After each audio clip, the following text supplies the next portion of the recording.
Bismillahirrahmanirrahim. Alhamdulillahirabbil alamin. Wassalatu wassalamu ala sayyidina wa habibina wa syafi'ina wa maulana Muhammadin wa ala alihi wa ashabihi wa man tabi'ahum bi ihsanin ila yaumiddin. Amma ba'du. Allahumma 'allimna ma yanfa'una wanfa'na bima 'allamtana. Allahumma inna nas'aluka ilman nafi'a wa rizqan thayyiba wa amalan mutaqabbala. Amin ya rabbal alamin.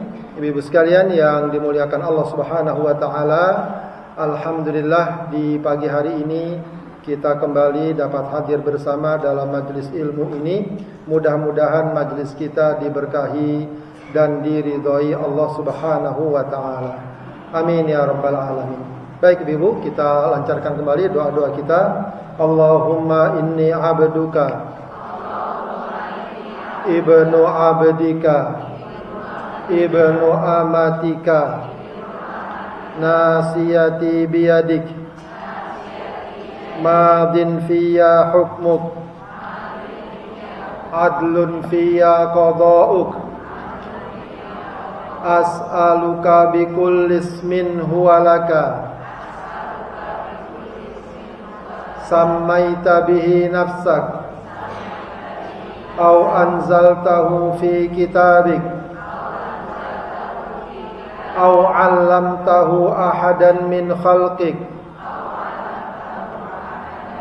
aw ista'tharta bihi fi 'ilmil ghaibi 'indak an taj'alal qur'ana rabi'a qalbi wa nura sadri wa jalaa huzni wa dhahaba hammi. Rabbi auzi'ni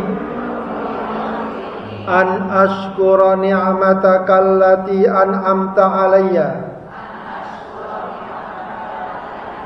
wa ala walidayya wa an a'mala salihan tardahu wa aslih li fi dhurriyyati inni tubtu ilaika wa inni minal muslimin. Allahumma kfini bihalalika an haramik wa aghnini bifadlika amman siwak. Allahumma inna nas'aluka al-afiyata fid dunya wal akhirah. Allahumma inna nas'aluka al-afwa wal afiyah fi dinina wa dunyana wa ahlina wa malina. Allahumma astur auratina wa amin rawatina. Allahumma ihfazna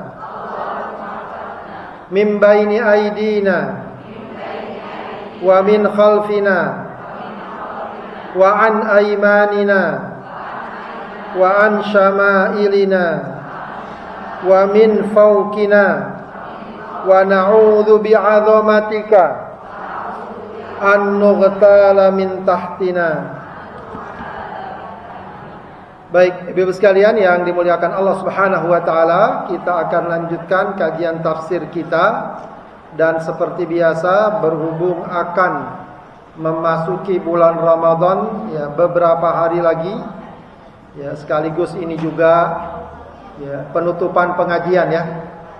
Enggak ada acara penutupan, enggak ada. Ya insyaallah ini pengajian terakhir sebelum kita istirahat ya, bukannya istirahat selonjoran tapi istirahat untuk beribadah di bulan Ramadan ya. Maka kita akan membaca ayat-ayat yang terkait dengan puasa dan bulan Ramadan ya, yang terdapat dalam surat Al-Baqarah 183 dan seterusnya. Silakan dibuka surat Al-Baqarah 183 dan hingga 187 ya. Mudah-mudahan kita baca secara ringkas saja agar dapat kita pahami maknanya. Baik. Silakan dibuka ayatnya, Al-Baqarah 183. A'udzu billahi minasyaitonir rajim. Bismillahirrahmanirrahim. Ya ayyuhalladzina amanu, wahai orang yang beriman. Ya. Selalu kita diingatkan dengan perkataan Ibnu Mas'ud, kalau kamu mendengar ayat ya ayyuhalladzina amanu, apa dikatakan? Pasang pendengaran kalian. Kenapa? Sesudah itu biasanya apa? Ada perintah untuk kita laksanakan atau ada larangan untuk kita tinggalkan. Ya. Kenapa demikian? Ya. Di antaranya para ulama menjelaskan karena keimanan itu adalah sesuatu yang menghidupkan hati. Dan orang kalau hidup bisa diperintah atau dilarang enggak? Bisa. Tandanya orang hidup bisa diperintah atau dilarang. Coba orang kalau meninggal dunia udah mati, disuruh makan enggak dia? Dilarang jalan enggak? Kalau dia mau malah kita takut. Ya. Disuruh makan dia makan. Ya. Orang kalau mati tidak bisa diperintah. Berarti yang bisa diperintah dan dilarang adalah orang yang hidup. Nah, tanda iman yang hidup kalau dia bisa diperintah dan dilarang. Ya. Kalau diperintah dia laksanakan, dilarang dia tinggalkan. Maka kalau ada orang mengaku beriman, ya, tapi mendengar perintah Allah bawaannya malas, menolak, atau mendengar larangan Allah dia langgar, ya itu pertanda keimanannya. Kalaupun tidak dikatakan mati, minimal sakit. Ya. Maka kita ingatkan diri kita untuk terus merawat, menjaga keimanan kita, ya, agar terus hidup dan sehat, ya, enggak sakit.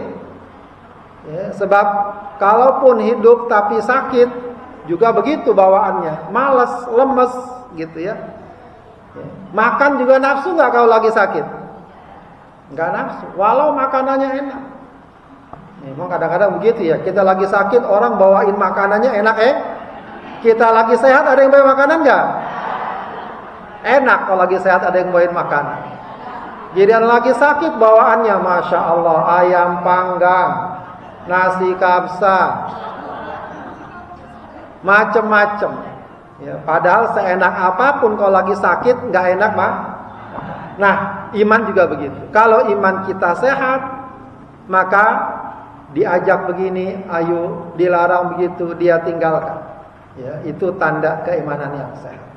Baik, kutiba alaikumus syiyam, diwajibkan bagi kalian berpuasa. Kutiba ay furidho, diwajibkan. Jadi ini ayat yang memang jelas-jelas banget ya, menunjukkan kewajibannya, ya, tertulis, ya, tercantum dalam Al-Quran dengan nyata, kewajiban beribadah puasa, ya. Bahkan ibadah puasa termasuk rukun Islam yang 5. Baik, puasa sebagaimana sudah kita ketahui, ya, ibadah dari terbit fajar hingga matahari terbenam dengan meninggalkan perkara yang membatalkan puasa. Membatalkan. Meskipun istilah puasa sekarang ini sudah banyak istilah-istilah puasa, tapi bukan seperti puasa yang dimaksud. Ya, misalnya kalau mau medical check up bilangnya apa? Puasa dulu. Puasa dulu 5 jam, 7 jam, 8 jam.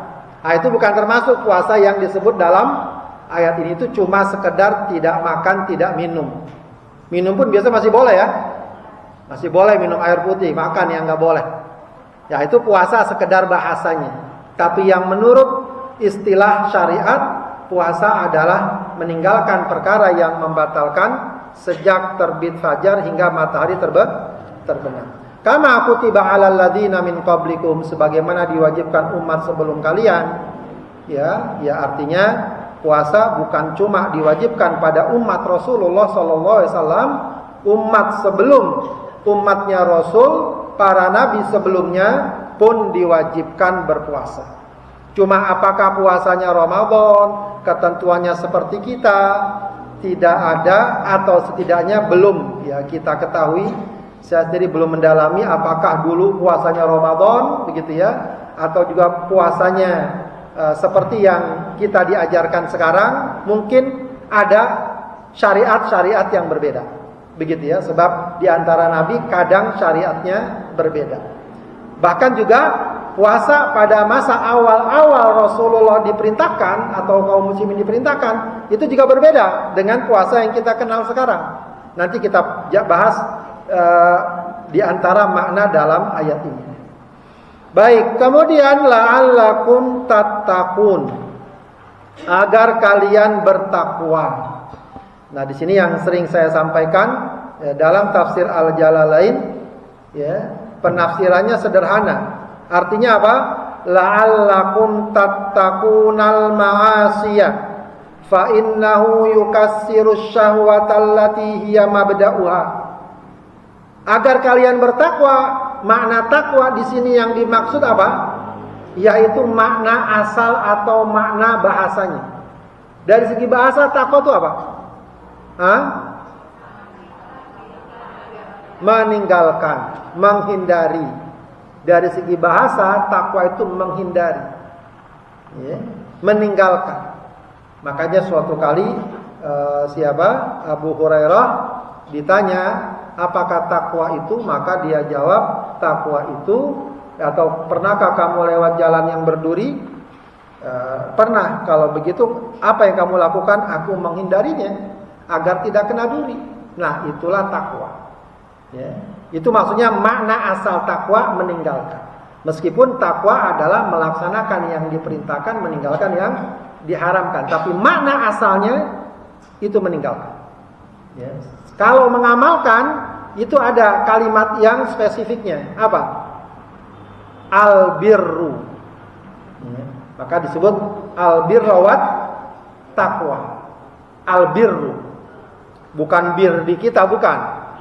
Bir itu artinya apa? Kebaikan. Melaksanakan kebaikan. Melaksanakan amal soleh itu albir.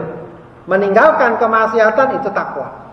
Ya, cuma memang yang lebih populer kemudian disebut dengan makna takwa, baik mengamalkan yang baik, meninggalkan yang buruk. Nah, kalau dalam tafsir Jalalain, puasa ini targetnya adalah la'allakum tattaqunal ma'asi, agar kalian meninggalkan kemaksiatan. Kenapa? Fa innahu yukassirus syahwah, karena puasa itu dapat melemahkan, dapat menundukkan syahwat allati hiya mabda'uha, yang ya, syahwat itu ya, menjadi pokok atau pangkal dari kemaksiatan ya. Jadi ini juga penting untuk dipahami bahwa target utama dari ibadah puasa adalah agar kita kuat, kita mampu, kita ringan untuk meninggalkan maksiat. Karena apa? Karena di saat kita beribadah puasa, syahwat kita itu boleh dibilang ditekan atau dikendalikan. Jangan sampai hidup kita dikendalikan, didominasi oleh syahwat. Manusia butuh syahwat. Ya. Syahwat itu bukan cuma urusan suami istri, tidak. Syahwat makan, butuh syahwat enggak? Butuh. Kalau nggak ada syahwat nggak mau makan kita. Ya, uang sama rezeki sama harta butuh syahwat, butuh. Ya. Dengan sebab itu kita jadi kerja, senang kita dapat uang, gitu ya, butuh. Tapi jangan mendominasi kita. Kalau udah mendominasi, dari situ nanti berbagai kemaksiatan akan mudah dilakukan. Ya, maka puasa ini adalah salah satu cara bagi kita untuk mengendalikan syahwat agar kita mudah dan ringan meninggalkan maksiat. Makanya kalau orang berpuasa sementara dia masih ringan berbuat maksiat, ya itu puasa yang dalam banyak hadis disebutkan puasa yang cuma lapar dan haus. Puasa yang kata Rasulullah, Allah nggak butuh dia meninggalkan makanan dan minumannya. Maunya kita puasa selain beribadah juga membentuk kepribadian dan karakter yang lebih baik, khususnya terkait dengan perkara-perkara maksiat. Kemudian ayat berikutnya Allah katakan apa? Ayyamam ma'dudat. Ayam apa buarnya ayam? Bukan ayam di kampung kita, bukan. Ayam jamak dari yaumun. Yaumun, yaumani, ayyamun. Hari-hari. Ya, yaumun hari. Ma'dudat. Apa ma'dudat di sini artinya? Kalau di sini dalam tafsir disebutkan qalail au muaqqatat bi adadin ma'lum. Hari-hari yang sedikit saja atau sebentar saja yang jumlahnya sudah diketahui. Ya, wahia Ramadan. Yang dimaksud adalah Ramadan. Ya, jadi Allah wajibkan puasa kepada kalian kapan, berapa lama? Ayyamam ma'dudat, sebulan di bulan Ramadan. Cuma Allah sebutkan tidak bilang sebulan selama Ramadan. Allah mengatakan apa? Ayyamam ma'dudat. Beberapa bilangan hari saja. Ya, nah di sini juga digambarkan oleh mufassir wa qallalahu tashilan 'alal mukallafin. Ya, dan dikesankan bahwa wajibnya puasa Ramadan itu cuma sedikit, sebentar. Ya memang sebentar kan, dari 12 bulan yang diwajibkan cuma berapa? Sebulan. Ada nggak 10%-nya? Nggak ada, kurang dari 10%. Ya, artinya ya 90% nggak wajib puasa. Harusnya kan ringan. Ya, makanya ini juga pelajaran kita dalam menyampaikan ajaran Islam itu hendaknya dikesankan ringan. Jangan bawaannya perasaannya berat. Ya, sebenarnya yang bikin berat itu bukan kewajibannya, tapi hati dan jiwa kita. Ya, kalau kita secara kejiwaan menerima, biasanya akan ringan. Ramadan ini puasa sebulan, kalau kita sikapi dengan iman yang ikhlas, kalau kita sambut dengan rasa gembira dan rasa senang, bahagia, insya Allah ringan. Ya, biasanya ntar selalu itu akan terucap. Kalau sudah 2-3 hari mau lebaran, apa biasa komentar kita, Bu? Perasaan baru kemarin ya, puasa, baru kemarin kita ngawalin Roma, sekarang udah mau lebaran aja. Ya, biasa kan begitu. Kenapa? Ya memang cuma sebentar. Ya, jangan sampai yang cuma sebentar itu pun tidak kita mau lakukan, tidak mau kita kerjakan. Ya, kemudian merasa berat dan seterusnya. Nah ini juga penting kita ingatkan tuh buat anak-anak kita, jangan sampai mereka merasa berat berpuasa. Ya, itu ringan insya Allah. Ya, yang penting kita sikapi dengan penuh keikhlasan, keimanan dan ketaatan kepada Allah Subhanahu wa taala. Kemudian Allah katakan lagi, "Faman kana minkum maridhan aw 'ala safar." Siapa di antara kalian hina syuhudihi, ketika mengetahui dan berada di bulan Ramadan, maridhon sakit, aw 'ala safar atau dia safar. Ya. Safar di sini dikatakan musafiron safarul qasri. Safarnya safar yang boleh qasar salat. Ya, keluar kota sekitar 80 km. Ya, dari batas kotanya. Wajhadahu shaum fil halain, dan berat baginya berpuasa, fa'aftara, lalu dia berbuka, fa'iddatum min ayyamin ukhor.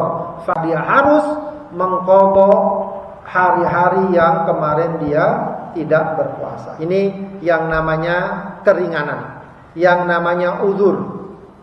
Uzur orang boleh tidak berpuasa.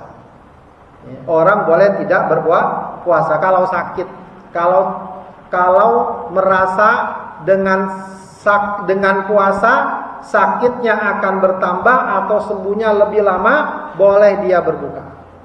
Tapi kalau sakit-sakit ringan cuma pilek doang, meskipun pilek ada yang berat juga nggak? Ada juga pilek yang berat ya. Ya tergantung masing-masing lah. Kalau dirasa ringan, tidak terlalu mengganggu, lebih baik, dan bukan lebih baik ya. Para ulama memerintahkan, mengatakan wajib tetap puas. Jadi yang boleh dia dapat rukhsah adalah kalau dia merasa berat. Kalau safar patokannya adalah safar yang boleh qasar sholat. Walaupun mungkin nggak berat, paham nggak? Ya, sekarang orang safar dari Jakarta ke Surabaya naik pesawat, kira-kira terlalu capek nggak? Lebih beratan mana dari Depok ke Surabaya lewat pesawat dengan dari Depok ke Bekasi jam 7 pagi? Ya. Kadang-kadang bisa jadi lebih berat ke Bekasi. Ya. Bisa jadi 2 jam ke sana. Ya, belum macet dan lapar dan hausnya. Tapi pergi ke Bekasi nggak boleh dia buka puasa. Pergi ke Surabaya boleh dia buka puasa. Boleh walau nggak merasa capek. Meskipun para ulama mengatakan kalau nggak merasa capek lebih utama tetap puasa. Kalau nggak merasa capek, tapi kalau capek berat maka hendaknya dia berbuka dan diganti diqadha di kemudian hari. Baik, kemudian wa 'alal ladzina yutiqunahu, dan bagi mereka yang mampu. Nah, ini sebenarnya makna dasarnya kalau dalam tafsirnya sih bagi mereka tidak mampu. Tapi kalau dalam bahasa aslinya bagi mereka yang mampu. Nah, ini yang kalau kita tidak pahami dengan baik bisa salah maknanya. Bagi mereka yang mampu, fidyatun ta'amu miskin. Dia dapat mengganti dengan memberi makan, memberikan fidyah, memberi makan orang miskin. Apa maksudnya? Ini yang tadi saya katakan, praktek puasa pada awal-awal diperintahkan puasa itu beda dengan sekarang. Awalnya ketika puasa ini diwajibkan, itu masih ada dispensasinya. Ya namanya orang baru diwajibkan. Ya, bisa jadi belum biasa. Maka Allah kasih keringanan. Kalau kamu lagi puasa, terasa capek, haus, nggak apa-apa, buka aja. Nanti bayar fidyah. Asalnya begitu. Ya. Enak nggak? Kalau sekarang kita ditawarin begitu, kira-kira mirip puasa apa enggak? Wah, tetap puasa. Bagus nih imannya. Baik. Kemudian Allah katakan, ya, faman tatawwa khairan fahuwa khairun lah. Siapa yang mau menambah, ya, maka lebih baik bagi dia. Maksudnya fidyah itu bayarnya 1 mud beras atau 1 mud makanan pokok. 1 mud itu sekarang berapa? 1 mud itu ukurannya apa Bu? 1 mud? 1 raupan 2 telapak tangan itu 1 mud. Kalau zakat fitrah berapa mud? Berapa mud? Berapa sok? Pusing dibilang gitu ya. Itu dari hadis. Kalau dalam hadis tidak ada 3 kilo, 2 kilo setengah, nggak ada hadisnya. Yang ada kata Rasulullah zakat fitrah itu berapa? 1 sok. 1 sok itu berapa mud? 4 mud. 4 mud. 1 mud berapa ukurannya? 1 raupan 2 tangan orang dewasa. Cuma tangan kita kan kecil-kecil. Kalau tangan orang Arab bisa gedean lagi. Ya, makanya kayak zakat fitrah itu ukurannya beda-beda. Yang sana bilang begini, yang sana bilang begini. Karena batasan awalnya itu.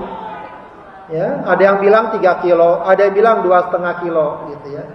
Nah, kalau bayar fidyah itu 1 mud. Ya, dalam beberapa konversinya itu ada yang mengatakan 6 atau 7 ons. Jadi kurang dari 1 kilo. Ya. Nah, kata Allah, ya, faman tatawwa khairan fahuwa khairun lah. Yang mau nambah dari batasan yang semestinya itu bagus. Ya, jadi daripada repot-repot 1 mud berapa sih? 6 apa 7 on? Udah biar lempeng 1 kilo. Boleh nggak? Fahuwa khairun lah. Kata Allah lebih baik. Kemudian Allah katakan lagi apa? Wa antasumu khairul lakum. Kalau kalian puasa lebih baik.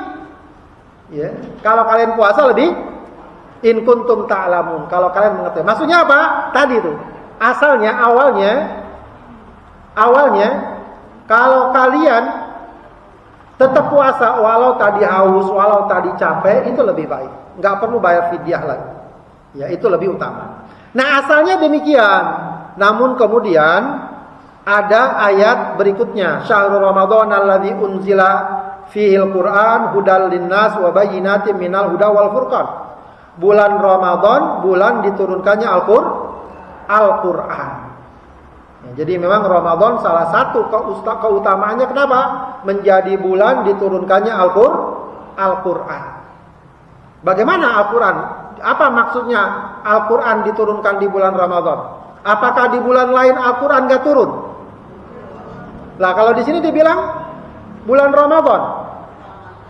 Baik, ada dua penafsiran Al-Qur'an diturunkan di bulan Ramadan. Pertama, Al-Qur'an diturunkan sekaligus dari awal sampai akhir di bulan Ramadan. Dari mana? Dari Lauhil Mahfuz ke langit dunia. Ya. Dari Lauhil Mahfuz ke langit dunia. Jadi diturunkan satu paket. Nanti dari langit dunia baru diturunkan secara berangsur-angsur sesuai sebab dan latar belakang. Yang kedua penafsirannya, Al-Quran diturunkan di bulan Ramadan seperti tadi, diturunkan pertama kali di bulan Ramadan. Jadi ketika Rasul di Gua Hira, ya, didatangi malaikat Jibril, didekat, ya, kemudian turunlah wahyu pertama, Iqra bismi rabbikal ladzi khalaq, dan seterusnya itu pada malam bulan Ramadan, dan juga ya termasuk juga disebut malam Lailatul Qadar, juga diturunkannya Al-Qur'an. Nah, keutamaan Ramadan dia menjadi waktu diturunkannya Al-Qur'an, berarti memang hubungan antara Ramadan dengan Al-Qur'an sangatlah kuat. Ya, karena itu di bulan Ramadan ya, di antara prioritas amal yang hendaknya kita perhatikan adalah kedekatan kita dengan Al-Qur'an. Ya, makanya kalau para ulama dulu ya pengajian ditutup benar sama nih kita. Kita ini ingat ikut para salafus saleh, para ulama. Ya. Kita ikut tradisi para ulama, kalau mau Ramadan pengajiannya diliburkan. Cuma sayangnya ikutnya sampai di sini. Giliran penutupan, wah kita ikut para ulama. Tapi para ulama dulu kalau bulan Ramadan khataman Al-Qur'annya enggak kira-kira. Ada yang sehari hatam, ada yang 3 hari hatam. Kalau Imam Syafi'i berapa kali hatam selama Ramadan? 60 kali. Siapa yang mau ikut? Nah, pada nunduk lah ya. Giliran suruh penutupan, kita ikut para ulama. Penutupan pengaji. Giliran baca Quran, ya ikut sedikitnya aja dah. Ya. Paling tidak, ibu sekalian, ya katakanlah kita, kata para ulama, tasyabbahu bil kirami wa illam takun mislahum. Serupailah para ulama yang mulia, kalaupun kalian tidak seperti mereka. Ya, jadi sedikit banyak kita serupailah. Yang tadinya malas ngaji, tambah ngajinya. Yang tadi kurang tilawah, tambah tilawahnya. Lebih baik dari sebelumnya. Ya karena memang hubungan Ramadan dengan Al-Quran itu sangat dekat. Dan di bulan Ramadan Rasulullah itu setiap malam didatangi malaikat Jibril. Untuk apa? Untuk tadarusan Al-Quran. Jadi kalau Rasulullah memang orang mulia, teman tadarusannya juga makhluk yang mulia. Ya kalau kita mah temennya tetangga aja dah ya. Teman kayak anak kayak sama siapa, kita rame-rame tadarusan ya di rumah atau di tempat tertentu. Baik. Nah, kemudian Allah katakan faman syahida minkumus syahra falyasumhu. Nah, ayat ini yang dikatakan tadi menghapus ketentuan yang pertama tadi. Siapa yang ketemu Ramadan, dia wajib puasa. Siapa yang ketemu Ramadan, dia wajib puasa. Jadi nggak ada lagi tuh ketentuan yang tadi. Kamu kalau capek, kalau haus nggak apa-apa, nggak puasa, bayar fidyah. Itu udah nggak berlaku lagi. Kalau cuma sekedar capek, sekedar haus, masih mampu puasa, wajib puasa. Jangan kagak puasa. Ya, sebab kata para ulama menyimpulkan, ibu sekalian, ada tiga ketentuan atau tiga kondisi yang ada pada seorang, maka dia wajib puasa. Apa? Muslim, baligh, berakal. Sudah. Muslim, baligh, berakal, wajib puasa. Wajib puasa. Siapapun dia, wajib puasa. Termasuk tadi, orang sakit, orang tua renta, asalnya wajib. Cuma orang seperti mereka nanti disebut uzur. Saat itu dia boleh tidak puasa. Beda antara orang yang wajib dengan orang yang punya uzur. Orang yang gak wajib dengan orang yang punya uzur. Kalau orang yang gak wajib, memang gak wajib, gak ada kewajiban lagi. Siapa orang yang gak wajib misalnya puasa? Anak kecil. Anak kecil gak wajib puasa. Ntar dia balik, gak ditanya, kamu waktu kecil gak puasa Ramadan ya? Sekarang puasa qadha, gak perlu. Masih kecil enggak ada orang gila ya, mudah-mudahan Allah jauhkan kita dari penyakit gila ya. Ada orang tadinya waras, gila 5-6 tahun, enggak sadar, enggak puasa. Ketika waras lagi, apakah harus qadha? Tidak qadha. Kenapa? Dia enggak wajib. Nah, selain itu dia wajib. Orang itu wajib. Cuma mungkin ada uzur tadi, misalnya dia sehat, dia muslim, balik, berakal. Cuma saat itu dia sakit. Boleh dia enggak puasa, tapi tetap harus qadha. Tetap harus qadha. Dia safar, enggak puasa, harus qadha. Karena hakikatnya dia wajib. Begitu ya. Apalagi kalau enggak ada uzur, maka wajib dia berpuasa. Nah, jadi kesimpulannya ayat ini bukan membantah, menghapus ketentuan sebelumnya yang membolehkan orang tidak berpuasa kalau sekedar haus lapar diganti fidyah. Kalau ini enggak bisa diganti fidyah. Anda harus puasa. Begitu ya. Nah, cuma ada yang memang bisa tetap diganti bayar fidyah. Siapa? Maka tadi penafsirannya wa 'alal ladzina yutiqunahu, mereka yang sudah tidak mampu puasa. Artinya permanen sifatnya. Ada dua kelompok yang disebut para ulama, orang tua renta yang sudah tidak kuat, ya nggak bisa dia diminta qadha puasa. Ya, dia boleh nggak puasa. Ya, tapi dia harus bayar fidyah. Dan orang sakit menahun ya, sakit yang dikatakan tidak ada harapan sembuh, ini sakitnya udah permanen. Dia harus minum obat, siang hari harus mengkonsumsi sesuatu, ya, maka dia boleh tidak puasa, sebagai gantinya dia bayar fidyah. Tapi kalau misalnya sakitnya masih mungkin potensi sembuhnya besar, maka dia tidak fidyah, tapi harus mengqadha puasa. Ya, mengqadha puasa. Ya, termasuk yang juga ya dinyatakan oleh mayoritas para ulama, wanita hamil, wanita menyusui. Ya, kalau dia tidak berpuasa, maka nanti kalau normal, kalau kondisinya sudah pulih, dia wajib berpuasa, mengqadha puasa yang ditinggalkan. Oh, nanti banyak Pak Ustaz, 30 hari, 20 hari. Ya, tadi kalau kita pikirin banyak jadi terasa berat. Tapi kalau kita ringan, insya Allah gampang kok.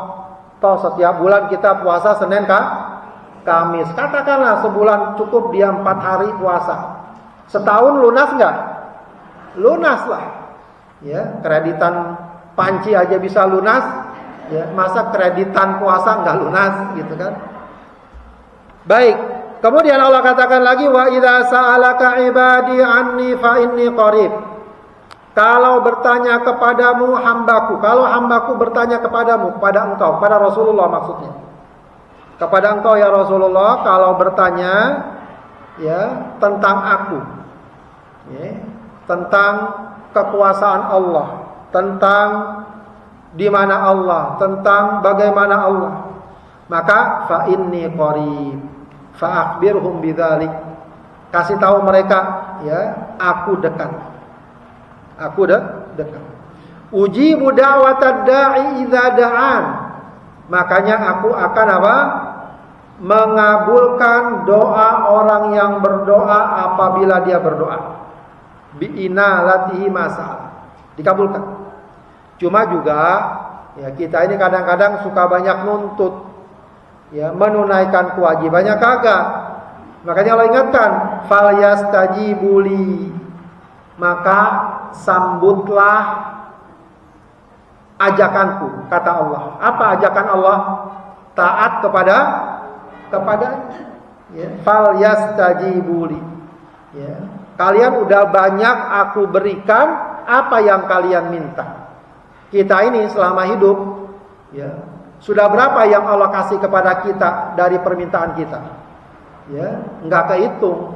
Cuma kadang-kadang kita suka lupa. Udah minta dari dulu belum dikabulkan. Padahal yang dikabulkan sudah banyak. Ya, mungkin ada beberapa hal yang menurut dia belum terkabul. Katakanlah itu belum terkabul, tapi yang sudah Allah kabulkan banyak. Makanya kata Allah, ya, kalian jangan cuma minta saja. Ingat juga apa permintaanku kepada kalian, untuk taat dan patuh kepada Allah, wal yu'minu bi, ya, dan berimanlah kepadaku. Maksudnya apa? Yudawimu alal iman, jagalah terus iman kepadaku. La'allahum yarsyudun, agar kalian mendapatkan petunjuk. Kemudian ayat berikutnya, uhilla lakum lailatas siyamir rafathu ila nisaikum. Dihalalkan bagi kalian pada malam puasa, malam Ramadan, ar-rafathu ila nisaikum. Rafat ini kiasan, ya, maksudnya menggauli istri kalian, ya. Menggauli istri kalian di malam puasa boleh menggauli, ya. Hunna libasul lakum wa antum libasul lahunna, ya. Istri itu adalah pakaian kalian wahai para suami. Para suami juga adalah pakaian bagi istrinya. Ini juga kiasan dari Allah, ya, sebuah kiasan yang indah, ya. Di antaranya para ulama mengatakan hidup suami istri itu harus saling melengkapi, menutupi, menghiasi. Pakaian kan fungsinya apa? Pertama, menutup aurat. Maka suami istri itu harus saling menutupi auratnya. Ya, aurat bukan cuma aurat fisiknya, aibnya, celanya, jangan diumbar kemana-mana. Ya, jangan diumbar kemana-mana. Selesaikan masalah rumah tangga baik-baik, tenang-tenang dengan cara yang terbaik. Ya, jangan kemudian istri ngomong kemana-mana, suami ngomong kemana-mana. Akhirnya aib keluarga jadi keluar dan orang banyak tahu. Ya. Pertama, pakaian berfungsi untuk apa? Menutup aurat. Pakaian juga berfungsi untuk menghias. Ya, hendaknya suami menjadi hiasan bagi istri, istri hiasan bagi suami. Artinya menyenangkan, ya, membuat rasa senang, membuat rasa nyaman dan seterusnya, ya. Itu juga salah satu fungsi hidup berkeluarga, berumah tangga. Ya, walaupun yang namanya berumah tangga pastilah ada problemnya, ada masalahnya, ya, sekali lagi diselesaikan baik-baik. Baik.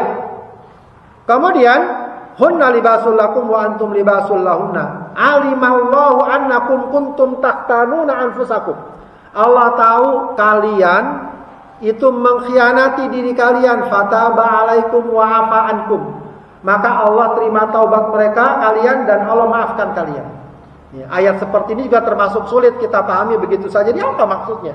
Ya, kok seperti enggak berkaitan. Jadi ibu-ibu sekalian, lagi-lagi ini juga puasa pada masa awalnya. Ya, hukum puasa yang agak berbeda dari yang kita kenal. Kalau kita sekarang puasa dari kapan sampai kapan? Dari terbit fajar sampai terbenam matahari. Nah, kalau sebelumnya awal-awal penentuan puasa nggak begitu caranya. dari sejak dia bangun tidur di malam hari. Sejak dia bangun, itulah awal puasanya. Misalnya dia tidur nih ya, jam 7, jam 8, jam 9. Bangun jam 2 malam, puasanya dari jam 2 malam. Bangun jam 3, puasa dari jam 3. Gitu. Nggak boleh tuh makan, minum, bergaul suami istri, nggak boleh. Nah, ada dikisahkan ya, sahabat juga manusia lah ya. Sahabat pulang kerja, mungkin dari ladang, dari mana, dari kebun, sampai rumah capek. Sore-sore mungkin dia buka puasa. Lalu dia tidur. Masih jam 10, jam 11 sudah bangun. Ya, berarti udah mulai puasa nggak? Udah mulai puasa. Nah ya, suami istri akhirnya dia berhubungan suami istri. Dia ngumpet-ngumpet, kan gak ada yang tahu ini kan katanya. Tapi kata Allah apa? Alimallahu annakum kuntum tahtanuna anfusakum. Allah tahu, lalu Rasulullah bahasakan, sampaikan atas sahabat tadi yang merasa bersalah, bertaubat dan minta maaf, ya saya melakukan pelanggaran. Harusnya enggak boleh. Maka kemudian setelah itu ketentuannya Allah rubah. Fal'ana bashiruhunna wabtagu ma kataballahu lakum. Sekarang silahkan kalian gauli istri kalian di malam hari, enggak apa-apa. Selagi masih malam tidak apa-apa. Ya. Wa kulu washrabu, silakan makan dan minum selagi masih malam, hatta yatabayyana lakumul khaytul abyadu minal khaytil aswadi minal fajr, sampai jelas benang putih dari benang hitam waktu fajar. Jadi batasannya boleh makan, minum dan segala hal lainnya sampai masuk waktu fajar. Jadi awal puasa adalah waktu fajar. Waktu fajar masuk sudah harus puasa. Ya, jangan waktu fajar masuk meskipun masih azan masih ngemil aja. Ya. Nah, itu juga ada sebagian orang yang berpendapat demikian. Ini pendapat yang sangat-sangat lemah kalaupun ada yang berpendapat demikian. Karena mayoritas para ulama dalam semua madhabnya berpendapatnya apa? Kalau sudah masuk waktu fajar sudah nggak boleh makan minum, udah berlaku puasa. Jangan pakai alasan kalau masih azan masih boleh makan kok, gitu ya. Makanya sudah benar itu ajaran para ulama kita atau di negeri kita dikasih waktu jeda 10 menit agar selesai sahur kita ada jeda. Ya, memang jangan terlalu jauh sahurnya. Masih malam udah sahur, jam 2 udah sahur. Ya, itu namanya kerajinan. Ya, sahur tuh ya bagus memang menjelang subuh. Ya sekitar setengah jam, 1 jam, kira-kira 10 menit berhenti. Ya, agar kita siap-siap berwudu dan lain sebagainya. Sehingga kita bisa memastikan waktu fajar kita udah mulai puasa. Meskipun 10 menit itu bukan keharusan. Ya, misalnya dia bangun tinggal 10 menit lagi, masih boleh nggak makan minum? Boleh. Jangan bilang udah nggak boleh, itu berarti nggak boleh. Makan minum boleh. Ya berarti diatur ya, makannya cepat atau sedikit agar tidak mepet-mepet. Karena apa? Waktu awal puasa dari sejak terbit fajar. Sampai kapan? Tsumma atimmus syiyama ilal lail. Kemudian sempurnakan puasa hingga malam. Ya. Malam di sini apa maknanya? Maghrib. Matahari terbenam. Jangan tunggu malam. Malam kan jam 7, jam 8. Tidak. Ya. Malam itu maksudnya awal malam. Awal malam. Ya, kata Rasulullah, idza adbaral lailu min hauna, idza adbaran naharu min hauna wa aqbalal lailu min hauna, faqad aftaras shaim. Kalau sudah datang malam, ya, sudah pergi siang, maka orang yang berpuasa boleh berbuka. Dan kita dianjurkan untuk segera berbuka. Wala tubashiruhunna wa antum aakifuna fil masajid. Nah, ini bagi orang yang nanti i'tikaf ya. Maka i'tikaf pun merupakan syariat atau sunnah yang sangat dianjurkan dalam bulan Ramadan, khususnya 10 hari bulan Ramadan ya. Tilka hududullah fala taqrabuha kadzalika yubayyinullahu ayatihi lin-nasi la'allahum yattaqun. Ya. Baik, Ibu sekalian, kurang lebih seperti itu ya, tafsir dari surat Al-Baqarah ya, ayat 183 yang berbicara tentang ibadah puasa dan kedudukan bulan Ramadan. Kalau ada pertanyaan silakan. Silakan boleh, yang langsung boleh. Kalau yang mau langsung dulu. Assalamualaikum warahmatullahi wabarakatuh.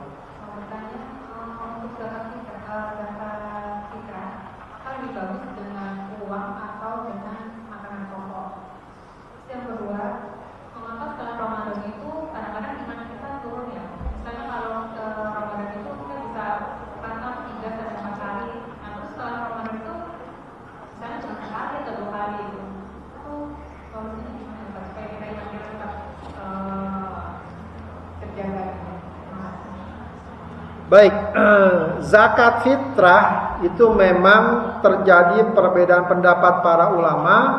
Apakah harus dengan bahan makanan pokok atau bolehkah dengan uang senilai bahan makanan pokok tersebut? Ya, kalau mayoritas para ulama bahan makanan pokok, tidak bisa dengan uang. Jadi madhab Maliki, madhab Syafi'i, madhab Hambali dengan makanan pokok. Kalau madhab Hanafi boleh dengan uang. Cuma wallahu alam memang banyak sekarang pandangan para ulama kontemporer, para ulama sekarang setelah melihat tuntutan perkembangan dan maqasid serta tujuan syariat, ya, karena tujuan syariatnya bisa ditangkap zakat fitrah itu. Apa tujuan syariatnya? Apa tujuan syariatnya kata Rasulullah? Beri kecukupan orang yang tidak mampu agar mereka berlebaran, bisa berlebaran sama-sama, tidak sampai minta-minta. Artinya secara umum tujuannya adalah agar orang-orang yang tidak mampu ya mendapatkan kecukupan, ya dapat berlebaran selayaknya umumnya orang, tidak sampai dia dipusingkan dengan kebutuhan-kebutuhan ini itu dan seterusnya. Jadi dengan landasan seperti itu maka substansinya adalah apa yang sekiranya paling bermanfaat bagi kaum fakir miskin di saat lebaran. Ya mungkin bisa kita tanya, kalau ditanya kepada para mustahik, kamu mau dapat beras 5 kilo atau mau dapat duit 200.000? Milih mana kira-kira? Ya.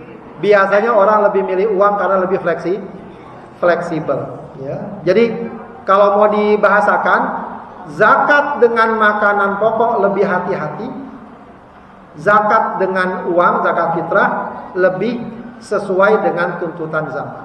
Jadi tinggal kita melihat saja, ya kita mau mengeluarkannya dengan makan pokok silahkan, ya bagus itu lebih hati-hati. Kita mau mengeluarkan dalam bentuk uang, insya Allah tidak masalah.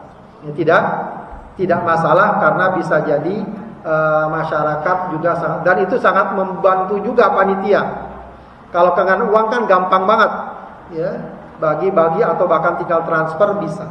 Yang penting penyalurannya dilakukan sebelum sholat Idul Fitri. Wallahu a'lam. Baik, soal semangat turun setelah Ramadan itu normal, itu biasa. Jadi jangan terlalu menghukumi diri kita. Aduh saya udah gak ada bakat orang bener, habis Ramadan udah malas lagi ngaji. Itu biasa. Orang ibadah kadang ada semangatnya, kadang ada malasnya. Ibu-ibu pernah malas ibadah gak? Kayaknya bukan pernah lagi kalau kita mah sering, ya. Yang penting kita sadari bahwa ini tidak boleh berkelanjutan atau semakin bertambah. Ya, jadi kalau ada perasaan menurun nggak apa-apa. Ya kasih waktu diri kita untuk apa istilahnya memahami, menyadari atau berdamai. Setelah itu kita upayakan nih bagaimana biar meningkat lagi, dicari caranya. Jangan cuma kita prihatin aja. Kayaknya nggak bisa kalau gini terus. Saya misalnya harus punya komunitas Al-Quran biar terdorong baca Al-Quran.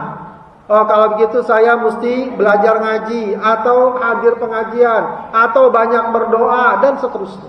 Atau bikin nyusun acara, agenda dan seterusnya. Insya Allah sedikit demi sedikit ada perbaikan terhadap sikap kita. Tapi kalau memang naik turun itu biasa, ya itu tidak masalah. Itu sudah dikatakan Rasulullah, setiap amal itu ada puncaknya. Setiap puncak ada malesnya, ya. Likulli syirratin fatrah, kata Rasul. Setiap puncak ada masa futurnya. Tinggal yang penting kalau lagi malas, jangan kemarin rajin ngaji, besoknya mah rajin ngerumpi misalnya. Ya. Jangan, ya, kalau itu udah kelewat batas. Ya, paling tidak kemarin misalnya sejus sehari, sekarang bisa cuma selembar, 2 lembar masih ngaji. Ya, tinggal kita tingkatkan sedikit demi sedikit. Wallahu a'lam. Kalau misalnya kita bayar zakat mal itu, afdolnya langsung dikasih orang yang bersangkutan atau boleh transfer? Baik, bisa kedua-duanya. Ya. Zakat itu bisa langsung diberikan kepada mustahik, bisa diberikan kepada perantara, ya panitia dan semacamnya. Masing-masing ada plus minusnya. Ya, kalau kita langsung berarti kita harus pastikan yang nerima zakat berhak nggak nerima zakat. Ya, jangan kita yang penting saya keluarin zakat udah selesai, saya sebarin kemana aja. Tidak, harus kita pastikan yang nerima siapa aja. Siapa tuh yang nerima bukan orang yang berhak. Ternyata dia mampu, nggak boleh. Ya, maka kita pastikan dulu ini berhak nggak menerima. Tapi wallahu alam, kalau melihat bagaimana Al-Quran, bagaimana hadis, ya umumnya zakat harta itu sebagusnya dikelola, termasuk zakat fitrah, dikelola oleh lembaga bersama agar ada pemerataan dalam alokasi dan penyebaran. Sebab kalau masing-masing menyerahkan, ternyata semuanya menyerahkan kepada si fulan, dia dapat banyak, yang ini nggak dapat misalnya, itu bisa jadi. Gitu ya. Di samping juga menjaga keikhlasan kita, menjaga marwah orang yang menerima. Ya, sebab kalau kita serahkan ke lembaga menyerahkan ke mustahik, kita tahu nggak siapa yang menerima? Kita nggak tahu. Kalau kita tahu, repotnya apa ntar ketemu sama orang tersebut?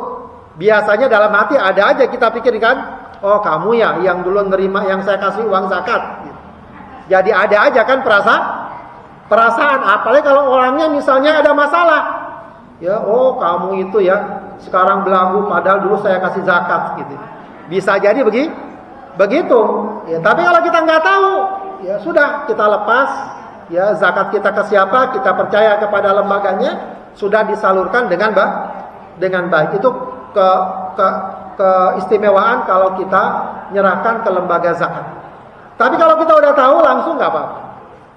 Ya, tidak apa. Mau ditransfer juga nggak apa-apa. Yang penting saat mengeluarkan zakat, mengeluarkan uang niat zakat. Paham nggak? Jangan nggak niat zakat. Kadang-kadang ada orang kemarin misalnya ngasih duit ke saudaranya misalnya miskin, ngasih duitnya sedekah, hadiah kayak sedekah begitu. Besoknya dia kepikiran, yang kemarin saya niatin zakat, nggak boleh. Jadi zakat itu sudah ada niat ketika mau diserahkan. Makanya para ulama bilang kalau kita orang punya utang sama kita, lalu kita anggap uang kita yang ada di dia sebagai zakat, nggak boleh. Kenapa? Karena saat kita serahkan niatnya zakat bukan. Mau minjemin duit, pengen dibalikin. Ya. Jadi niatnya ketika pertama kali menyerahkan, niatnya zakat. Ustaz, kita mau sholat sunnah di dalam masjid, tapi shaf yang kosong harus melewati orang yang sedang sholat. Apakah diperbolehkan melewatinya dan sholat di depan orang tersebut? Yang tidak boleh melewati di depannya. Ya, kalau ada shaf kosong setelah kita jalan ke depan nggak apa-apa.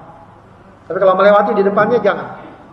Ya, hindari melewati di depan, lewat di depan orang sholat, paling tidak antara dia dan tempat sujudnya. Ya. Cari jalan, cari celah atau dia tunggu.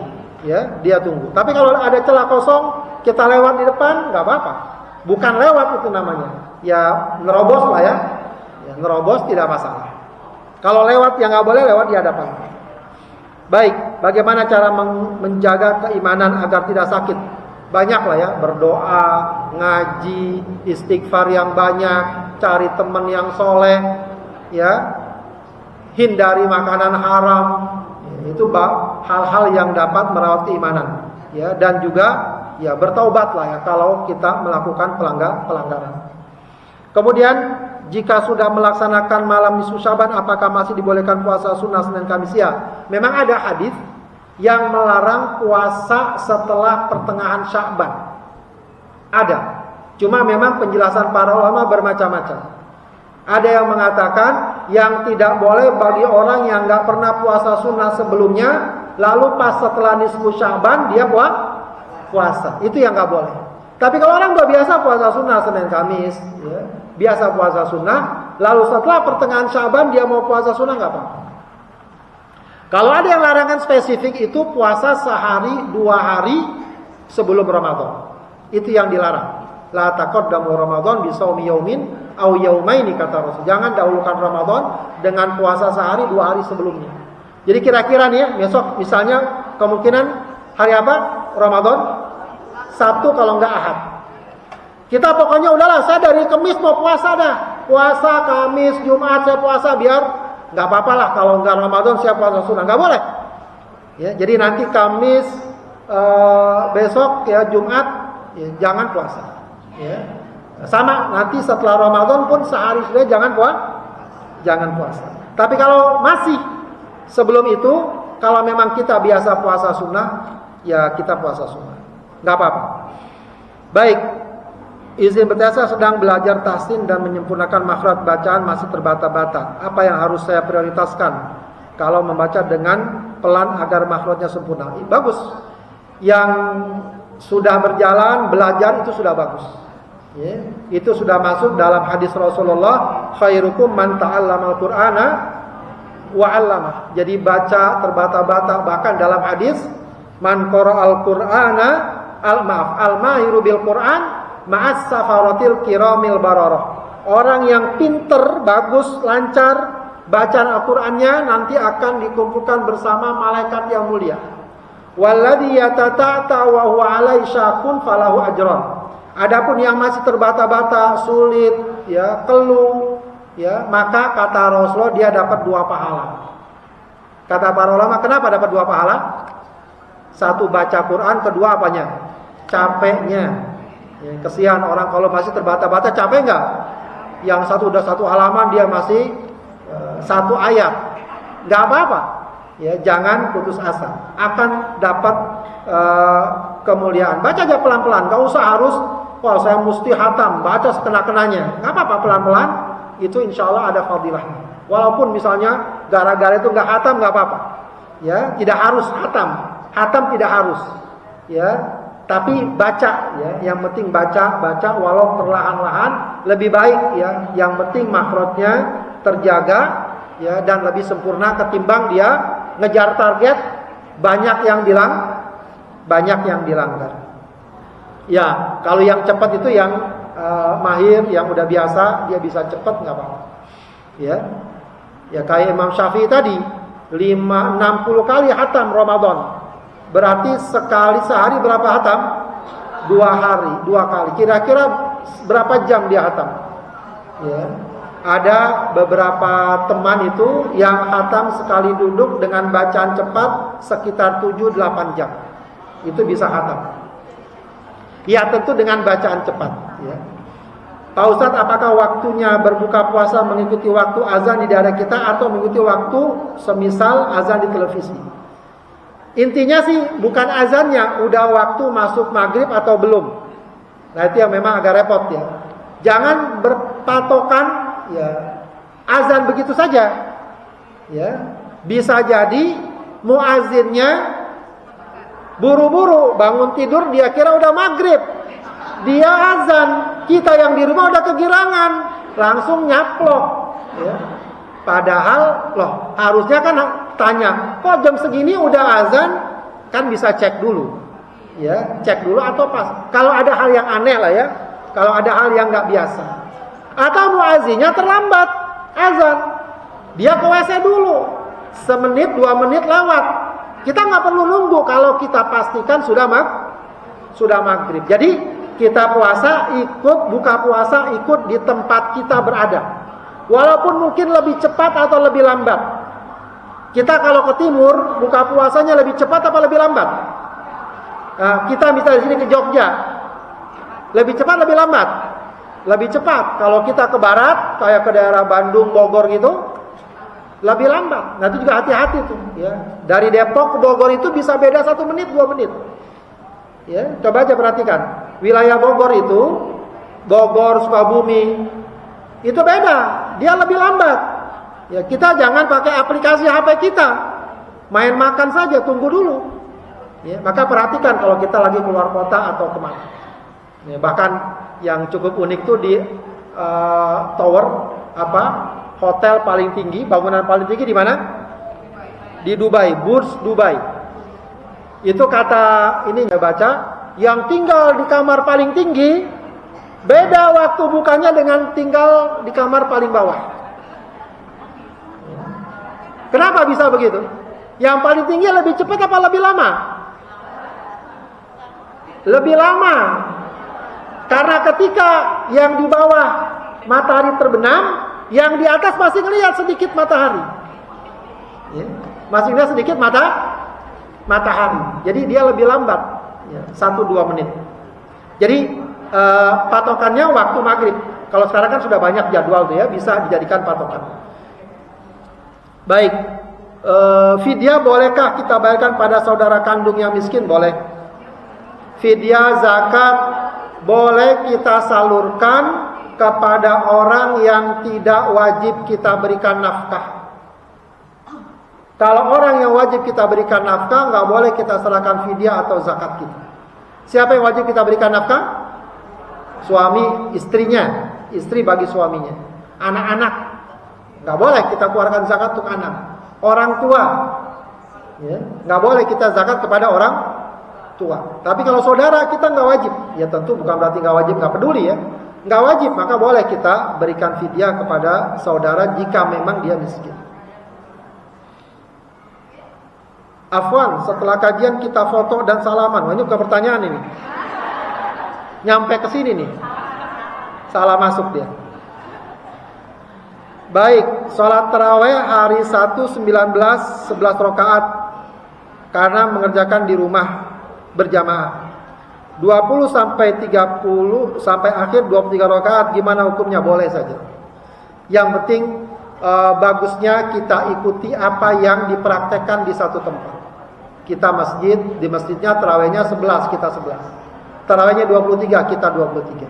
Ya, itu lebih memudahkan, lebih menyatukan, ya, dan insya Allah tidak masalah. Karena ini perkara khilafiyah, tidak perlu kita perbesar soal tersebut. Yang bagus adalah kita mengikuti. Ya, jangan sampai karena kita biasa sholat 11 rakaat, terus kita sholat di masjid yang sholatnya 23 rakaat, habis 8 rakaat, ya, celingak-celinguk dia keluar. Itu kurang pas. Ya boleh sih boleh, tapi kurang pas. Karena di satu sisi dari segi penerapan sunnah, Rasulullah mengatakan apa?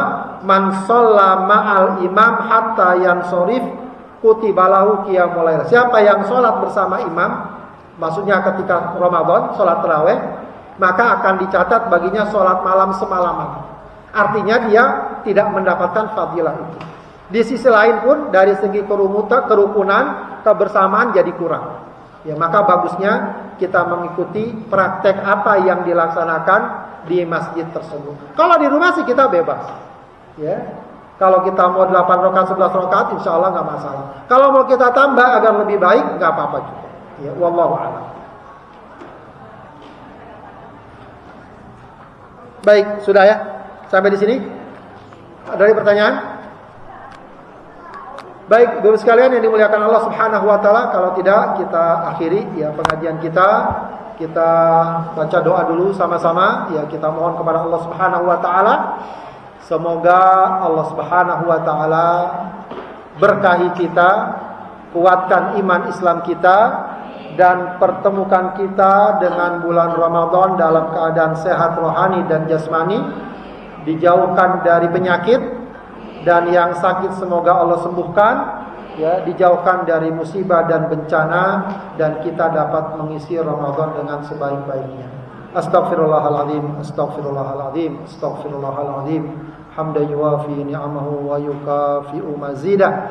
Ya Rabbana wa ilahana lakal hamdu wa lakal syukru kama yanbaghi li jalali wajhika wa 'azimi sultanik. Allahumma shalli ala sayidina Muhammad wa ala ali sayidina Muhammad. Allahumma inna nas'aluka bi anna lakal hamd la ilaha illa antal mannan badi'us samawati wal ard ya dzal jalali wal ikram ya hayyu ya qayyum. Rabbana la tuzigh qulubana ba'da idh hadaitana wa hab lana min ladunka rahmah innaka antal wahhab. Allahumma ya muqallibal qulub tsabbit qulubana ala dinik. Allahumma ya muqallibal qulub tsabbit qulubana ala ta'atik. Allahumma barik lana fi Sya'ban wa ballighna Ramadan wa waffiqna bi'ibadatika wa ta'atika ya rabbal alamin. Allahumma inna nas'alukal huda wat tuqa wal afafa wal ghina. Rabbana hab lana min azwajina wa dhurriyyatina qurrata a'yun waj'alna lil muttaqina imama. Allahumma rzuqna zurriyatan salihah. Allahumma rzuqna zurriyatan tayyibah. Allahumma ja'alna wa ahlana wa dhurriyyatina min ahlil Qur'an ahlika wa khassatika ya rabbal alamin. Rabbana ighfir lana wa liwalidina warhamhuma kama rabbayana shighara. Rabbana atina fid dunya hasanah wa fil akhirati hasanah wa qina adzabannar. Subhana rabbika rabbil izzati amma yasifun wa salamun ala mursalin walhamdulillahi rabbil alamin.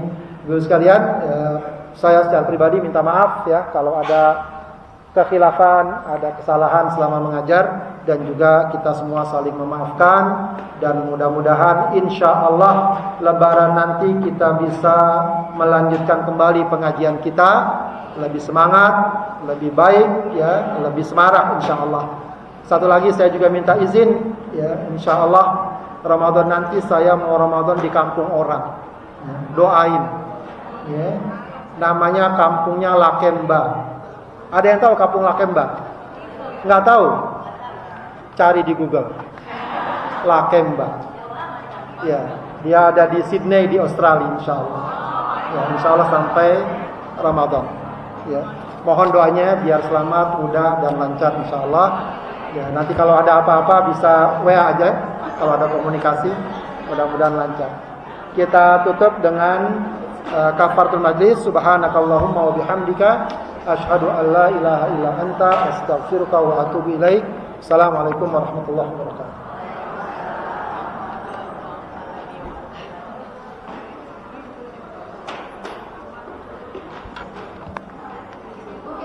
Foto. Hah? Saya duduk aja ya. Duduk aja saya. Iya, duduk aja Ustaz. Yuk.